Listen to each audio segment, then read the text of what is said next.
Everyone. Dear students, आज के इस वीडियो में हम सीखेंगे कि राइटिंग की आइडिया इलाबोरेशन कैसे करते हैं। बहुत सारे स्टूडेंट्स हैं जिनको ये एक कंसर्न रहता है कि मैम हमें टास्क की डिमांड भी समझ में आ गई है, हमें आइडियाज़ भी समझ में आ गया, हमें पता है कि आइडियाज़ ये आइडियाज़ हैं, हम इस ऐसे में इस तरह के आइडियाज़ लिखेंगे, है ना, which will help us in getting the score. But they are facing the issue how to elaborate the ideas, है ना, जो मेन कंसर्न है। उन्हें पता ही नहीं कि आइडिया इलाबोरेट कैसे करना है, जिसकी वजह से कहीं ना कहीं उनका जो राइटिंग का स्कोर है वो नेगेटिवली इन्फ्लुएंस हो रहा है। तो आज के इस वीडियो में हम सीखेंगे कि आइडिया को इलाबोरेट कैसे करते हैं। आइडिया इलाबोरेट करने के दो वेज हो सकते हैं, मैथड 1 एंड मैथड 2। मैथड 1 में हम सीखेंगे आइडिया एक्सप्लेनेशन एंड एग्जाम्पल, कि आप एक ही आइडिया लिख रहे हैं, उस आइडिया को लिखने के बाद उसे एक्सप्लेन करेंगे, फिर आप उसके साथ एक एग्जाम्पल कोट करेंगे। एग्जाम्पल ऐसे हो सकता है कि according to study, according to research, that's it. लेकिन हम ये नहीं लिखेंगे कि a survey was conducted by. हम इस तरह का कोई भी मतलब एज्यूम नहीं करना है हमें फोर्सफुली। कई बच्चे क्या करते हैं कि एज्यूम करने लग जाते हैं, खुद से सेल्फ ड्राफ्ट करते हैं एक चीज़ को कि a survey was conducted by government this, है ना, कि एक न्यूज़पेपर रिपोर्ट में। ऐसा नहीं करना है, कुछ भी आपने मतलब सेल्फ क्रिएट करके उसको किसी सर्वे का नाम देके ऐड नहीं करना है। अकॉर्डिंग टू स्टडीज लिख दीजिए या फिर फॉर एग्जाम्पल करके लिख दीजिए, या आप कोई रियल जैसी ऑर्गेनाइजेशंस होती है उनको ऐड कर सकते हैं। अगर कोई एनिमल बेस्ड टास्क आ रहा है ना, एक्सपेरिमेंट पे आ रहा है, तो आप लिख दे उसमें आप लिख सकते हैं कि WWF world wide fund for nature and natural resources conservation, है ना, जिसमें एनिमल को प्रोटेक्शन के रिगार्डिंग बनाया गया, या एनिमल प्रोटेक्शन एक्ट के कोई आप एक एग्जांपल दे सकते हैं। वहाँ पे आप ये दे सकते हैं। अगर कोई ट्रेड के रिगार्डिंग टास्क आया तो आप वहाँ पे WTO लिख सकते हैं, वर्ल्ड ट्रेड ऑर्गेनाइजेशन। तो अगर आप इस तरह के रियल ऑर्गेनाइजेशंस को ऐड करते हैं, उनके डेटा को हाईलाइट करके एज एग्जांपल सपोर्ट करते हैं, तो ये आपके लिए बहुत बेनिफिशियल रहेगा। लेकिन अगर आप सेल्फ एज्यूम करते हैं कि a survey was conducted bye, है ना, तो ऐसा नहीं करना है। ये सेल्फ एज्यूम वाले सर्वे आपने नहीं डालने हैं। आप सिर्फ वही चीज़ हाईलाइट करेंगे जिसके बारे में आपको ट्रूली पता है, जो आप कह सकते हैं कि येस आई एम श्योर कि ये चीज़ हुआ है, ये एग्जैक्टली हो चुका है पास्ट में, तो आप उसे हाईलाइट कर सकते हैं एज एन एग्जाम्पल।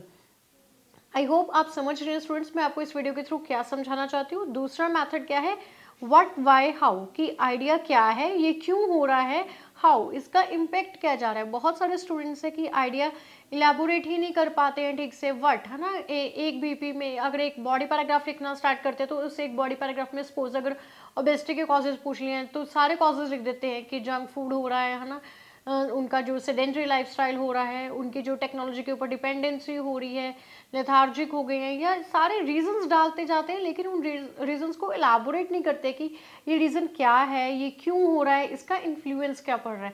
तो हमें व्हाट, व्हाई, हाउ करना है। ये एक आइडिया को कंप्लीटली डिफाइन करने में हेल्प करता है। इससे क्लियर पिक्चर डेवलप हो जाती है कि जो स्टूडेंट टास्क लिख रहा है उसे नॉलेज है कि how to explain the things in detail, है ना। डिटेल इतना भी नहीं खींचना है, उसके ज़्यादा एग्जेजरेट नहीं करना है बॉडी पैराग्राफ में अपने आइडियाज़ को। आपने टू द पॉइंट आइडियाज़ लिखने हैं, लेकिन उसकी elaboration up to the mark होनी चाहिए। उसको वहाँ पे एंड करना है जहाँ पे जिसके लिए उसको क्वेश्चन को रेज किया गया है। तो अगर अभी भी आपको समझ नहीं आ रहा है तो एक एग्जाम्पल लेते हैं, उस एग्जाम्पल के थ्रू हम इसे क्लियर करने की कोशिश करते हैं। Let us take an example. Before discussing this example students, मैं आपको ये बता दूं कि in the previous video we have discuss the various type of the writing task two essays, है ना, जिसमें हमने डिस्कस किया है कि प्रॉब्लमेटिक ऐसे है, डिबेटेबल ऐसे है, एडवांटेजेस डिसएडवांटेजेस बेस्ड ऐसे है, डिस्क्रिप्टिव ऐसे है, या डबल टाइप क्वेश्चन ऐसे आता है। तो आज मैंने यहाँ पे एक एग्जाम्पल कंसिडर किया है। आइए रीड करते हैं स्टेटमेंट को। Air pollution is one of the largest problems facing the world today. What are its causes and what measures can be proposed to solve this problem?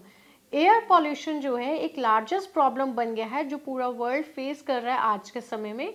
What are its causes and what measures can be proposed to solve this problem? एक quick revision लेते हैं। पहले वाली video में हमने discuss किया था कि जो स्टेटमेंट होती है वो 2 पार्ट्स में डिवाइड होती है। आई होप कि आपको रिमेंबर होगा कौन सी 2 स्टेटमेंट्स में डिवाइड हो सकती है। पार्ट कौन से रहेंगे? 2। One is the base line, however another is the demand line. तो ये जो रहेगी हमारी बेस लाइन रहेगी। बेस लाइन जो बात करिए कि जो एयर पॉल्यूशन है ना, एक one of the largest problem बन गया पूरे वर्ल्ड जो आज फेस कर रहा है। व्हाट आर इट्स कॉजेज, यहाँ से मेरी डिमांड लाइन स्टार्ट हो रही है। What are its causes and what measures can be propose to solve this problem, कि क्या मेजर्स लिए जा सकते हैं इस प्रॉब्लम को सॉल्व करने के लिए। अगर मैं बात करती हूँ तो जो बेसलाइन का फंक्शन रहता है ये भी हम प्रीवियसली डिटेल में डिस्कस कर चुके हैं, मैं फिर भी एक बार आपको रिवाइज करवा देती हूँ। यहाँ पे जो बेसलाइन का फंक्शन है, यहाँ से आपको एक ऐसा कीवर्ड मिलता है जिसके ऊपर आपने जनरल स्टेटमेंट लिखना होता है। जनरल स्टेटमेंट आप अपने इंट्रोडक्शन पैराग्राफ में ऐड करते हैं। जनरल स्टेटमेंट लिटरली ऑप्शनल रहता है, ये फोर्स नहीं किया जाता कि आपको जनरल स्टेटमेंट ऐड करना ही है। यस, अगर आप करते हैं तो ये इस चीज़ का आप ध्यान रखेंगे कि ये आपके टास्क के साथ मैच जरूर करे। उसके बाद आपने इसी को रीफ्रेज करना है। रीफ्रेज कैसे करेंगे, आपने इसको कीवर्ड्स के साथ रिप्लेस नहीं करना है, इस एग्जैक्ट लाइन को अपने वर्ड्स में रीराइट करना है। थीसिस क्या रहेगा, जो डिमांड लाइन है इसको आंसर करना है। डिमांड लाइन का जो फंक्शन रहता है ये आपको बताता है कि ऐसे की टाइप कौन सी है, ऐसे का स्ट्रक्चर क्या है, इसमें कौन सा बॉडी पैराग्राफ बनना है, कितने बॉडी पैराग्राफ में आपने क्या चीज़ लिखनी है। तो ये चीज़ आपको डिमांड लाइन बताती है और डिमांड लाइन से ही हमारा थीसिस निकलता है। तो यहाँ पे अगर जनरल लाइन देखते हैं तो ये पॉल्यूशन के ऊपर बनती है। पॉल्यूशन को लेके आप लिख सकते हैं एक जनरल स्टेटमेंट। रीफ्रेजिंग आपको इसी लाइन को करनी है कि इट इज़ फाउंड दैट करके आप स्टार्ट कर सकते हैं। रीराइट करेंगे दैन इस पूरे स्टेटमेंट को आप अपने वर्ड्स में। थीसिस जैसे इसमें पूछा गया what are its causes and what measures can be propose to solve this problem, आप लिख सकते हैं in the below paragraphs I will highlight the reason behind this issue along with some remedial actions. तो ऐसे करके आप इसका thesis लिख सकते हैं। Then body paragraph 1 and body paragraph 2। अब यहाँ पे भी दो स्ट्रैटेजीज आ सकती हैं, या तो आप बॉडी पैराग्राफ 1 में 2 कॉजेज लिख दीजिए और बॉडी पैराग्राफ 2 में 2 सॉल्यूशंस लिख दीजिए, या आप बॉडी पैराग्राफ 1 में एक कॉज देके उसके साथ ही उसी का सॉल्यूशन हाईलाइट कर दीजिए। सिमिलरली बॉडी पैराग्राफ 2 में आप दूसरा कॉज देके दूसरा सॉल्यूशन हाईलाइट कर सकते हैं। लेकिन आप यहाँ पे ये भी कर सकते हैं कि बॉडी पैराग्राफ 1 में एक ही कॉज दें और उस एक कॉज को आप इनमें से एक मेथड को यूज करते हुए अच्छे से स्ट्रेच करें। जो हमारा मेनली बॉडी पैराग्राफ रहता है ना, वो बहुत सारे स्टूडेंट्स पूछ लेते हैं कि मैम कितने नंबर ऑफ लाइंस होनी चाहिए एक पैराग्राफ में, है ना, शुड आई राइट 11 to 13 या ऐसे। देखिए मैं ऐसे कैसे फिक्स कोई स्टेटमेंट की आपको बता दूं कि इतनी नंबर ऑफ लाइंस आपको ऐड करनी है। हाँ, ये रहता है नंबर ऑफ लाइंस पे कभी भी कोई आइडिया एक्सप्लेन नहीं किया जा सकता कि मुझे 11 लाइन, अच्छा ये थोड़ी ही पॉसिबल है कि अगर 11 लाइंस होगी तो मैं फुल स्टॉप लगा दूंगी, इसके आगे मुझे स्ट्रेच नहीं करना है कि ये आइल्स का क्राइटेरिया। ऐसा नहीं है स्टूडेंट्स, हमें आइडिया तब तक एक्सप्लेन करना है जब तक वो अच्छे से एक्सप्लेन ना हो जाए। लेकिन इसका मतलब ये भी नहीं कि हम उसे ओवर लेंथ कर दें, हम उसे ज़्यादा स्ट्रेच कर दें। अगर 7 to 8 है ना, रफली कह देते हैं कि 7 to 8 हमारे नॉर्मल एक पैराग्राफ की लेंथ इतने में ही वेरी करती है। अगर उसमें आपने अच्छे से आइडिया को लिख दिया है, वो आइडिया की एक्सप्लेनेशन दे दी है, उसके एग्जाम्पल लिख दिया, दैट्स इट, तो वो इनफ है अगर आपने उसको अच्छे से एक्सप्लेन कर दिया है। तो मैंने आज एक ही आइडिया लिखा है, उस आइडिया को कैसे अच्छे से एक्सप्लेन किया है, तो वो भी इनफ है आपकी राइटिंग के लिए। या फिर आप व्हाट वाई हाउ वाली स्ट्रेटेजी भी यूज़ कर सकते हैं। ज़रूरी नहीं है कि आपको 2-2 कॉजेज ही लिखने हैं या 2-2 सॉल्यूशंस ही ऐड करने हैं, आप एक कॉज एक सॉल्यूशन के साथ भी लिख सकते हैं, लेकिन आपने उसे अच्छे से इलाबोरेट करना है। इलाबोरेट में आप व्हाट वाई हाउ करते हैं टाइम आपने उसे बार बार रिपीट नहीं करना है, रेपिटेशन आप अवॉइड करेंगे। आप ऐसे नहीं है कि उसी चीज़ को ये नंबर ऑफ लाइंस में दोबारा बना के लिखी जा रही है लेंथ को स्ट्रेच करने के लिए, कीवर्ड्स के साथ रिप्लेस करने के लिए, ऐसा नहीं करना है। आपने लिंकिंग को ध्यान में रखना है कि कैसे आप अपने आइडिया को लिंक करके रखेंगे उस मेन प्रॉब्लम के साथ जो आपको क्वेश्चन पूछा गया। तो इस स्ट्रेटेजी को यूज करते हुए हम डायरेक्टली आज आइडिया इलाबोरेशन पे ही जाएंगे, क्योंकि इंट्रोडक्शन कैसे लिख चुके हैं ये आप प्रीवियस वीडियोस में देख चुके हैं। अगर मैं बॉडी पैराग्राफ के बारे में बात करती हूँ तो वो टिपिकल मेथड हम यूज नहीं करेंगे कि टू कमेंस विद द, है ना, मल्टीपल कॉजेज। ये एक ऑब्सोलीट मेथड हो गया है, अभी ये बहुत सारे स्टूडेंट्स करने लगे। ये तो बिगनर्स भी, मैं कहती हूँ अभी बिगनर्स भी, नेचुरल जो आपका यूथ है वो एजुकेटेड है, जो अभी हम बात कर रहे हैं, है ना, जो स्टूडेंट्स जो कह रहे हैं कि आइल्स कर रहे हैं या आइल्स में आइल्स स्टार्ट करने वाले हैं, they know how to write the paragraph, है ना। तो उन्हें कोई मतलब क्रैम्ड स्ट्रक्चर या टेम्पलेट्स की जरूरत नहीं है। They are very intelligent and they can write the essay in their own word, in their own style, है ना, but it should be formal और थोड़ा नेचुरल रख के हम लिखेंगे। तो अगर मैं बात करती हूँ एयर पॉल्यूशन के कॉजेज, पहले वर्बली डिस्कस कर लेते हैं। What can be the causes of air pollution? Factories emit कर रही हैं हार्मफुल गैसेज। अनदर कॉज क्या हो रहा है कि जो काउंट ऑफ प्राइवेट व्हीकल है रोड पे इंक्रीज हो रहा है, नंबर जो है प्राइवेट व्हीकल्स का इंक्रीज हो रहा है। क्यों जो है प्राइवेट व्हीकल का नंबर जो है इंक्रीज हो रहा है रोड पे, क्यों? क्योंकि जो लोग हैं वो इंटरेस्टेड नहीं हैं पब्लिक व्हीकल को यूज़ करने के लिए, because of the poor condition कह सकते हैं, या अदर रिस्ट्रिक्शंस, जैसे एक पर्टिकुलर टाइम स्लॉट पे ही होता है, एक पर्टिकुलर रूट पे ही जाती हैं वो, ठीक है, या एक्सपेंसिव फेयर कह सकते हैं, या एक्स वाई रीज़न की कंफर्ट नहीं है उसमें, है ना। तो ये रीजंस की वजह से वो क्या कर रहे हैं, प्राइवेट व्हीकल यूज़ कर रहे हैं। प्राइवेट व्हीकल का जो काउंट है ना, बहुत सारा रोड के ऊपर इंक्रीज हो गया, जिसकी वजह से सिर्फ कंजेशन ही नहीं हो रहा है, बल्कि हार्मफुल गैसेस अमिट होने की वजह से जो एयर है वो भी कंटेमिनेट हो रही है। तो ये क्या है, व्हाट, वाई, हाउ, ये ऐसे आइडिया इलाबोरेट हो सकता है। इसी के साथ मैं हाउ को अगर थोड़ा सा स्ट्रेच करते हुए एग्जाम्पल में ले जाती हूँ, तो वो बन जाता है आइडिया एक्सप्लेनेशन एग्जाम्पल। तो पहले हम देखते हैं कि कैसे मैंने ये जो लिया है व्हाट, वाई, हाउ वाले मेथड से इसको कैसे किया है। एक ही कॉज रखेंगे, उस कॉज को एक्सप्लेन करने के मैं आपको 2 वेज बताऊंगी। आई विश कि आप उन्हें इम्प्लीमेंट करके अपना राइटिंग टास्क लिखेंगे, जिससे आपका स्कोर डेफिनेटली जो है इम्प्रूव हो जाएगा। तो मेथड 2 यूज करते हैं। पहले व्हाट, वाई, हाउ कैसे करेंगे, सिंपली स्टार्ट करेंगे बॉडी पैराग्राफ 1। कोई मार्क्ड अप स्ट्रक्चर नहीं लेना है हमें यहाँ पे, टू कमेंस विद ऐसा कुछ नहीं यूज करेंगे, डायरेक्ट स्टार्ट करेंगे। The main cause of air pollution is excess usages of private vehicles in city. Main cause क्या है एयर पॉल्यूशन का, कि एक्सेस यूजेज हो रही है। किसकी एक्सेस यूजेज हो रही है, प्राइवेट व्हीकल्स की हो रही है। कहाँ पे हो रही है, इन सिटीज में हो रही है। ये नॉर्मली व्हाट क्या है, क्यों हो रहा है ना, ये मेरा व्हाट बन गया है कि दिस इज व्हाट, कि ये क्या है, क्यों हो रहा है। To elaborate it, many people like to travel from one place to another by using private vehicles rather than traveling by public vehicle, not only because of the poor conditions of public transport but also for avoiding the other difficulties of traveling by public vehicles such as obstacles in getting seat, particular time slot and many more।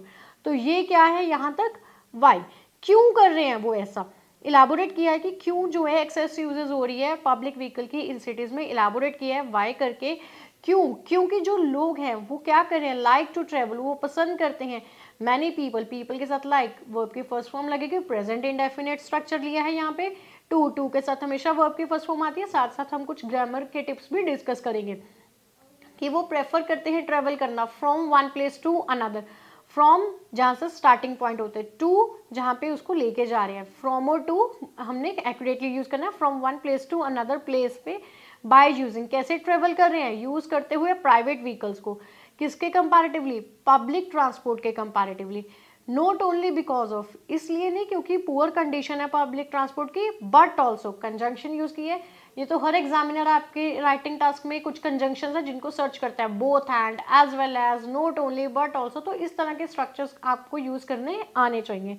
Not only सिर्फ poor conditions की वजह से ही नहीं वो ऐसा करे, बल्कि मतलब अदर रीजन ये है, फॉर अवॉइडिंग, फॉर के साथ हमेशा वर्ब के फर्स्ट फॉर्म लगा के आईएनजी जेरेंड रहेगा, ये चीज का ध्यान रखना है, ताकि वो अवॉइड कर सके वो डिफिकल्टीज जो वो ट्रेवल करते हुए पब्लिक व्हीकल के समय फेस करते हैं, जैसे कि ऑब्स्टेकल्स, उन्हें इश्यूज आते हैं सीट मिलने। हमेशा बसेस जो होती हैं आउट ऑफ कैपेसिटी होती हैं, उन्हें सीट नहीं मिल पाता है, उनके पर्टिकुलर स्लॉट रहते हैं, वो उसी रूट टाइम से जाती हैं, तो ये भी एक इशू होता है। ये सब इश्यूज को अवॉइड करने के लिए लोग क्या कर रहे हैं, प्राइवेट व्हीकल को यूज कर रहे हैं। Therefore they use the private transport which emit harmful gases and contaminate the air. इसलिए वो क्या करते हैं, यूज करते हैं पब्लिक ट्रांसपोर्ट को, जो क्या अमिट कर रही हैं, अमिट रिलीज कर रही हैं, क्या छोड़ रही हैं, हार्मफुल गैसेस छोड़ रही है, जिसकी वजह से एयर क्या हो रही है, कंटेमिनेट हो रही है। तो क्वेश्चन की डिमांड क्या थी कि एयर पॉल्यूशन के कॉजेज बताने हैं, तो घूम के वापस उसी चीज पे आ जाना है जिस चीज से क्वेश्चन पूछा है। ओवर स्ट्रेचिंग नहीं करना है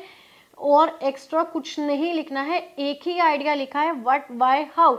आइडिया क्या था कि एक्सेस यूजेज हुई है, क्यों हुई है, रीजन जस्टिफाई कर दिए कि ये सारे ऑब्स्टेकल्स को अवॉइड करने के लिए वो प्राइवेट व्हीकल्स को यूज करते हैं। इसलिए क्या हो रहा है, हार्मफुल गैसेज अमिट ज्यादा हो रही हैं और कंटेमिनेट एयर भी ज्यादा हो रही है। तो हमने मेथड 2 को यहाँ पे एप्लीकेबल किया है व्हाट के साथ, वाई के साथ और यहाँ पे हाउ। तो ये मेथड 2 यहाँ पे स्टूडेंट्स हमारा कंप्लीट हुआ है। देखिए मेथड 1 कैसे यूज करेंगे। अभी मेथड 1 लेते हैं, उसमें लिखा है आइडिया एक्सप्लेनेशन एंड एग्जाम्पल, तो इसको यूज करते हैं।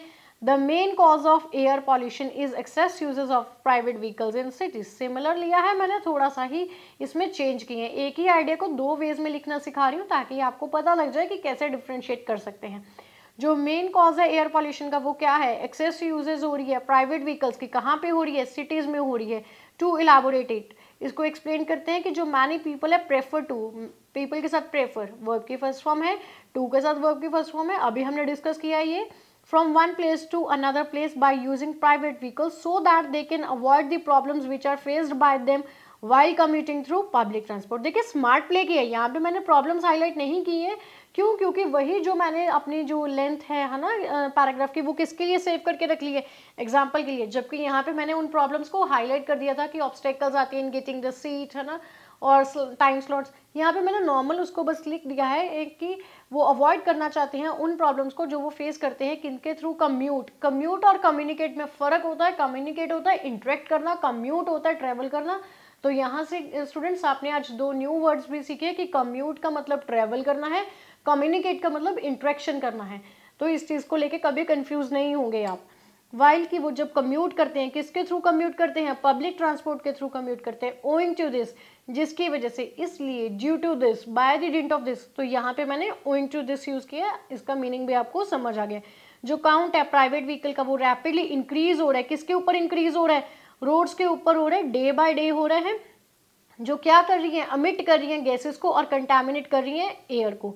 अकॉर्डिंग टू दी स्टडीज, एक स्टडी के दौरान ऐसा पता लगा है जो around 8% of total green house gas emission हो रहा है इंडिया में, वो कहाँ से हो रहा है, ट्रांसपोर्ट सेक्टर से हो रहा है, और इन दिल्ली इट एक्सीड्स 30%। देखिए इस एग्जाम्पल को ध्यान से समझिए, टोटल ग्रीन हाउस गैसेज अगर 100% है, ठीक है, तो मैं कह रही हूँ कि ग्रीन हाउस गैसेज के जो कॉन्ट्रीब्यूटर्स हैं वो बहुत सारे हैं, फैक्ट्रीज भी हैं, एक्सवाई रीजन्स भी है, पब्लिक भी है, ट्रांसपोर्ट भी है ना। तो फैक्ट्रीज अगर मान लीजिए 30% जो है ग्रीन हाउस गैसेज एमिट करती है, तो ग्रीन हाउस गैसेज की टोटल 100% एमिशन में 8% जो एमिशन हो रही है वो कहाँ से हो रही है, ट्रांसपोर्ट सेक्टर की वजह से हो रही है। लेकिन अगर मैं ट्रांसपोर्ट सेक्टर में बात करती हूँ कि कितने परसेंट किसने गैसेज एमिट की हैं, तो उसमें कौन, किसका नाम हाईलाइट हो रहा है, दिल्ली का हो रहा है, और जो 30% से भी ज़्यादा है। तो यहाँ पे एयर पॉल्यूशन के लिए मैंने एग्जांपल दी है। तो यहाँ पे आपको समझ आया कि आइडिया देन एक्सप्लेनेशन उसके अच्छे से कि क्यों हो रहा है, ताकि लोग अवॉइड कर सके प्रॉब्लम्स को कम्यूट करते टाइम जो वो पब्लिक ट्रांसपोर्ट्स के थ्रू फेस करते हैं। इसलिए जो नंबर ऑफ पब्लिक ट्रांसपोर्ट है वो इंक्रीज हो रहा है रोड्स के ऊपर, जो एमिट कर रही हैं गैसेस को और कंटामिनेट कर रही हैं एयर को। और एक स्टडी के दौरान हमें ये पता लगा है कि जो एयर ट्रांसपोर्ट सेक्टर है वो कितना कमिट करता है, वो कितना एमिट कर रही है गैसेस, वो एमिट करती हैं 8%, है ना, टोटल जीएनजी गैसेस का ये टोटल 8% एमिट कर रही हैं, और जिसमें से 30% अगर हम बात कर ले तो सिर्फ दिल्ली से आ रहा है कंट्रीब्यूशन। तो यहाँ पे हमने आइडिया, एक्सप्लेनेशन और एग्जाम्पल के साथ इसे अच्छे से एक्सप्लेन कर लिया। मैंने एक ही आइडिया लिया था ताकि आपको क्लियर हो जाए कि एक आइडिया को हम इन दो मैथड्स को यूज़ करते हुए कैसे लिख सकते हैं।